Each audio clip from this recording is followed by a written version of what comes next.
Hello friend, आप सभी का स्वागत है एजुकेशन लाइन में। दोस्तों, इस वीडियो में हम बात करने वाले हैं क्लास 8 के लिए हिंदी का जो मॉडल पेपर है उसके बारे में। तो दोस्तों, लगातार आपको हमारे चैनल पे आपके एग्ज़ाम के रिगार्डिंग जितने भी पेपर है सभी का विद सॉल्यूशन मॉडल पेपर और जो आपके एग्ज़ाम में आए हुए सारे क्वेश्चन हैं वो प्रोवाइड कराए जा रहे हैं। तो आपसे रिक्वेस्ट होगी, चैनल पे नए हैं तो प्लीज़ चैनल को सब्सक्राइब करें, साथ ही वीडियो को लाइक करें और अपने दोस्तों को भी शेयर ज़रूर कर दें। और साथ ही इसके अलावा जो भी पेपर आपको चाहिए उसकी PDF फाइल वगैरह, नोट्स वगैरह, उसके लिए आपको हमारा टेलीग्राम ग्रुप, हमारा फेसबुक ग्रुप और हमारी जो वेबसाइट है उन सभी का लिंक मैं डिस्क्रिप्शन बॉक्स में दे दूंगा। वहाँ से आप इजीली डाउनलोड कर सकते हैं। तो चलिए, यहाँ पे अपन बात करेंगे हिंदी क्लास का जो पेपर है उसके बारे में। तो फर्स्ट क्वेश्चन यहाँ पे देखिए, पहला क्वेश्चन है, मुझे खेतों में अच्छा लगता है, यह समुचित जीवन है, शांति है, सुख है, ये बात किसने कही है। चार ऑप्शन आपके सामने दिए गए हैं। किसान ने कहा है, छोटे अफसर ने कहा है, बड़े अफसर ने कहा है, या फिर लेखक ने कहा है। तो आपका जो लेसन है, पार्ट है, जो भी आपका टॉपिक है उसमें उसके अकॉर्डिंग आपको यहाँ पे रीड करना है। बाकी नेक्स्ट वीडियो में मैं सभी क्वेश्चनों का विद आंसर आपको टॉपिक वाइज और लेसन वाइज है वो पूरा प्रोवाइड कराऊंगा। नेक्स्ट देखिए, यहाँ पे क्वेश्चन नंबर 2 है, डॉक्टर चंद्रा को माइक्रो बायोलॉजी में PhD मिली, तो ये किस सन में मिली थी। चार ऑप्शन आपके सामने यहाँ पे दिए गए हैं। 1976 में, और 1977 में, 1967 में, 1966 में, किस में।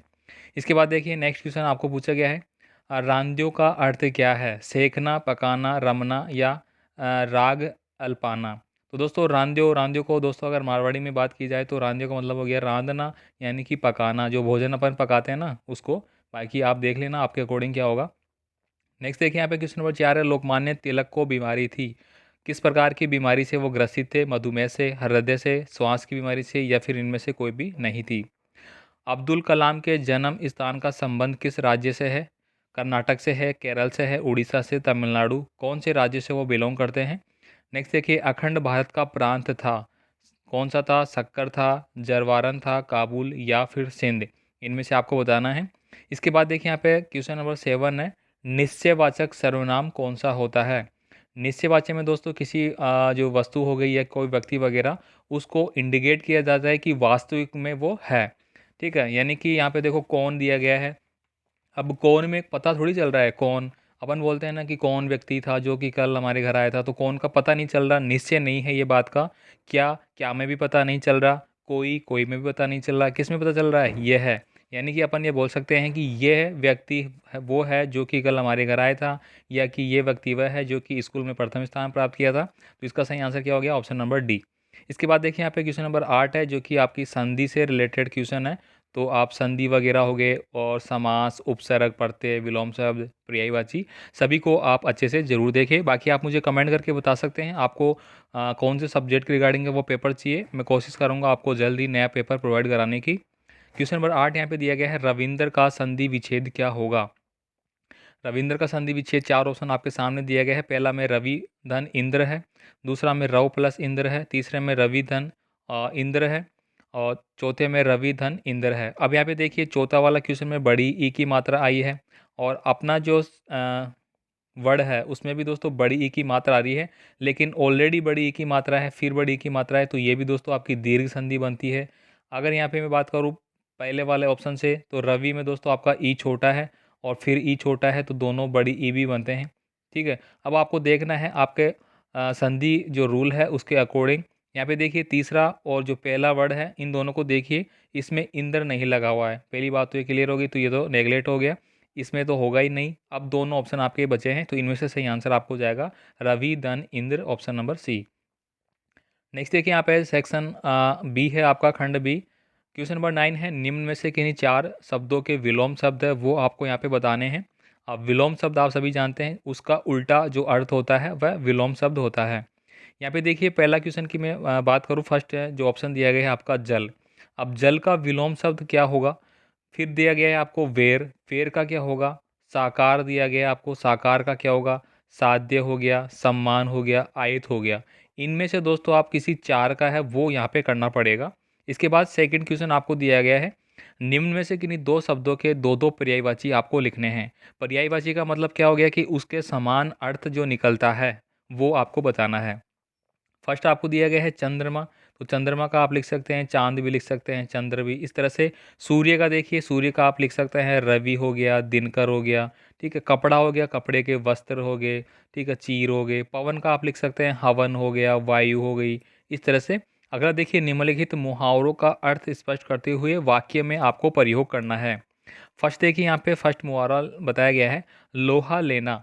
लोहा लेने का अर्थ क्या हो गया कि किसी सामने वाले व्यक्ति से अपन ने क्या ले लिया, दुश्मनी मोल ले ली, तो उसको क्या बोलेंगे, लोहा ले लिया।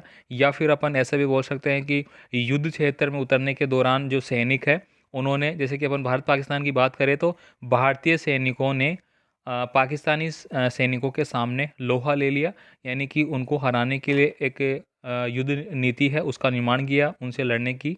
इस तरह से अपन बना सकते हैं। नेक्स्ट देखिए, जान हथेली पर लेकर चलना। तो जान हथेली पर लेकर चलना का आपका क्या अर्थ होगा, अर्थ भी आपको बताना है, साथ ही वाक्य में आपको प्रयोग करना है।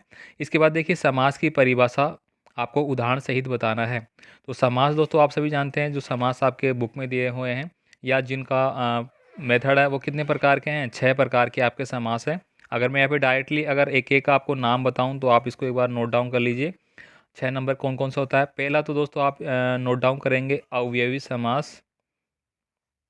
पहला हो गया अवयवी समास। सेकंड हो गया आपका कर्मधारय समास। तीसरा हो गया आपका तत्पुरुष समास। चौथा हो गया आपका द्विगु समास। पांचवा हो गया आपका द्वंद्व समास। और छठा हो गया आपका बहुवीर्य समास। ये 6 प्रकार के समास है दोस्तों, वो आपके सिलेबस में है और इनको आपको याद करना है। और नेक्स्ट जो भी क्वेश्चन आएगा इसके रिकॉर्डिंग में आपको पूरा एक्सप्लेन कर दूंगा कौन से समास में क्या होता है।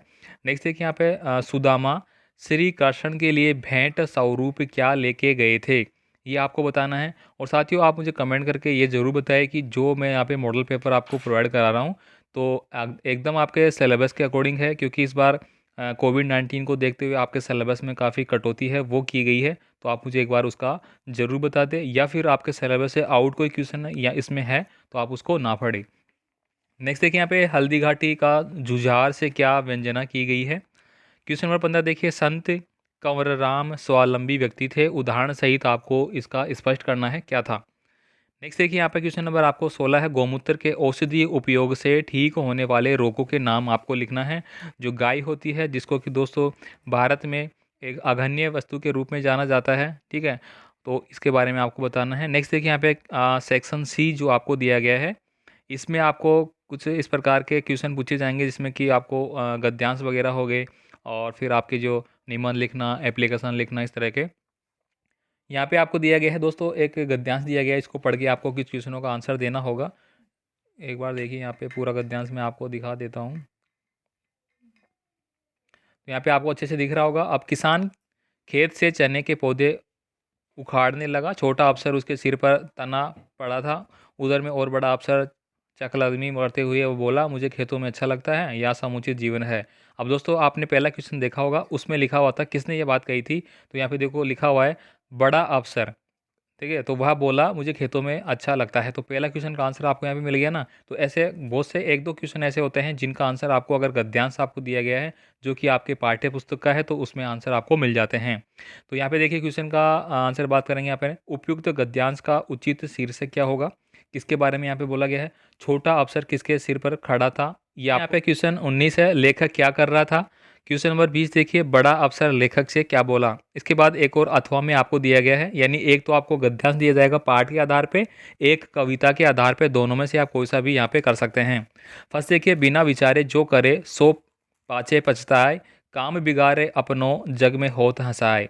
तो इसको आपको पढ़ना है कि आपको कोई भी कार्य करने के दौरान सोच समझ के कार्य करना चाहिए और उसकी पूरी जो आपकी कार्य विवरण है उसको पूरा माइंड में रखते हुए उसको एक्सप्लेन करना चाहिए, उस तरह से आपको याद करना चाहिए। आपके खान पान के बारे में यहाँ पे बताया गया है कि जग में होत हंसाए, चित्त में चैन न पावे, यानी कि आपके मन में तो किस तरह के सवाल आते हैं और आप बाहर अलग तरह का दिखावा करते हैं। तो यहाँ पे कुछ इस तरह की बातें बताएगी, इसको आपको पढ़ना है और आंसर देना है, यानी इसकी व्याख्या करनी है। नेक्स्ट देखिए, यहाँ पे क्वेश्चन नंबर 21 आपको दिया गया है, शैक्षिक भ्रमण जाने हेतु आपके विद्यालय के प्रधानाध्यापक जी से अनुमति प्राप्त करने के लिए प्रार्थना पत्र आपको लिखना है।